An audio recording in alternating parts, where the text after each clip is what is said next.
पे 2008 से लेकर क्रिएशन पार्क बनी थी यहाँ, ताकि लोग बाहर से आए, जम्मू कश्मीर से या जम्मू कश्मीर से बाहर से आए लोग यहाँ पे करें इस पार्क। अब इसके अंदर हम देखेंगे इसके अंदर क्या है।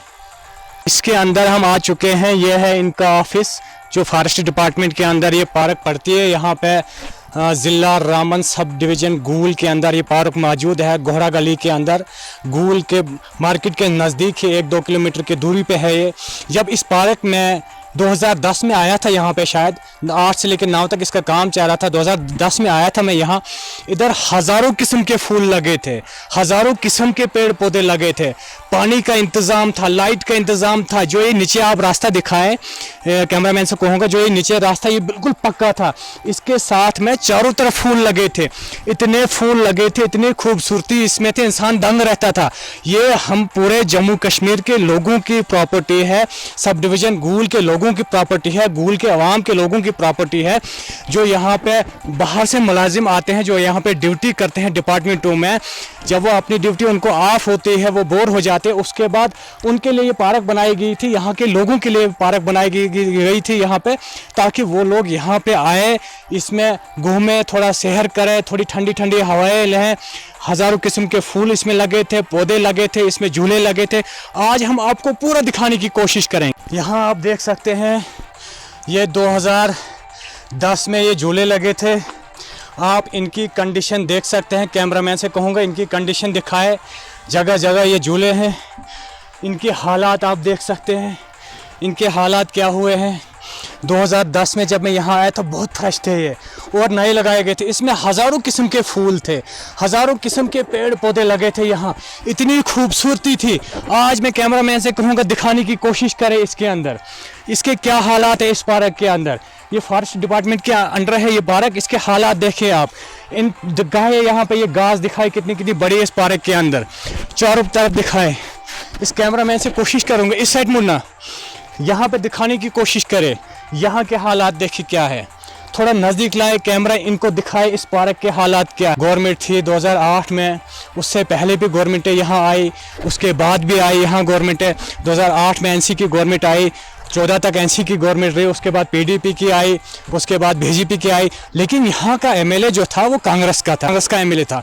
उसने इस पार्क के बारे में देखना चाहे था, सोचना चाहे थे इस पार्क की क्या कंडीशन है, झूले का क्या हाल है। आप देखना, मतलब आप दंग रह जाओगे, हैरान रह जाओगे इस पार्क का क्या हाल है। इस घास को आप देखना, जो ये यहाँ पे बनाया गया था बच्चों के लिए खेलने के लिए, इसके अंदर बच्चे खेलते, इसके ऊपर चढ़ते थे, वहाँ से उतरते। इस घास का हाल देखो, इस झूले का हाल देखो, घास कितनी कितनी बड़ी है और क्या कंडीशन है।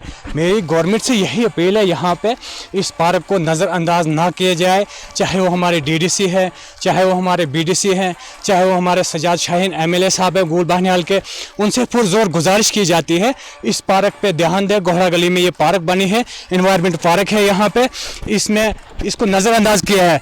2008 में बनी थी ये पार्क, शायद 9 में कंप्लीट हुई थी। 15 साल हो गए इस पार्क को इसी तरह यहाँ सड़े हुए। 15 साल में इस पार्क में कुछ नहीं सुधरा है। 15 साल इस पार्क में जो कुछ भी आया वो बिगड़ा चुका है, बिगड़ा है यहाँ पे, इसमें कोई सुधार नहीं आया है। आपको हम दिखाने की कोशिश करेंगे। इंतज़ाम झूले लगे थे बच्चों के लिए, घूमने के लिए, बैठने के लिए चेयर्स यहाँ लगी थी। आपको हम इसकी बैरिकेटिंग दिखाएंगे जो बाहर से लगी है, इसको तार। सर जानना चाहेंगे हमारे सब डिवीज़न गूल में जो घोड़ा गली में इन्वायरमेंट पार्क बनी है 2008 में, तब आप कांग्रेस में थे, इसके बारे में क्या कहेंगे? तब से लेके आज तक वहाँ कोई सुधार नहीं हुआ है सर। सबसे बड़ी बदकिस्मती की बात है कि 2008 में जो एनवायरमेंटल पार्क जो है, उस वक्त इसके लिए 12 लाख रुपया जो दिया गया था, उस वक्त 12 लाख भी अच्छा खासा अमाउंट था और ये फॉरेस्ट डिपार्टमेंट को ही दिया गया था। और गूल में ये इसलिए पार्क रखी गई थी कि यहाँ गूल में बाहर बच्चों को खेलने के लिए या कोई ऑफिसर हो, कोई भी आदमी बाहर अगर थोड़ा टहलना चाहे, उसके लिए कोई जगह नहीं थी। तो इसके लिए हमने वहाँ घोड़ा गली में जो आइडेंटिफाई की थी जगह, उसके लिए पैसा भी दिया था और पार्क भी तामीर हुआ था। लेकिन तब से लेकर आज तक डिपार्टमेंट ने पता नहीं क्यों छोड़ दिया है, वो उस कोई देख रहे क्यों नहीं हो रही है। और वो पार्क जो है वहाँ पे जाने के काबिल ही नहीं है, वहाँ पे टूटे हुए जंगले हैं, वहाँ जो झूले शूले लगाए गए थे उनका भी कोई देख रेख नहीं है। ये फॉरेस्ट डिपार्टमेंट से हम गुजारिश करना चाहेंगे, ये किसी की चीज़ नहीं थी, ये आवाम की चीज़, और ये डिपार्टमेंटल बनाई गई थी और फॉरेस्ट डिपार्टमेंट को इसको देख रेख करना चाहिए। बारे में क्या कहेंगे सर? उसके बारे में मेरी जहाँ तक मेरी इतला है कि वो पूरा एरिया जो है वो फॉरेस्ट लैंड है, और इसको फॉरेस्ट डिपार्टमेंट जो है उस वक्त भी मुगल साहब एक हमारे यहाँ पर रिटायर्ड प्रिंसिपल जो सरपंच बने थे, उस दौर में लोगों ने लिख कर दिया था कि हम यहाँ कोई आबादी नहीं करेंगे और ना ही वहाँ किसी की मलकियत है। अगर कहीं होगी तो उस पार्क से काफ़ी दूर है।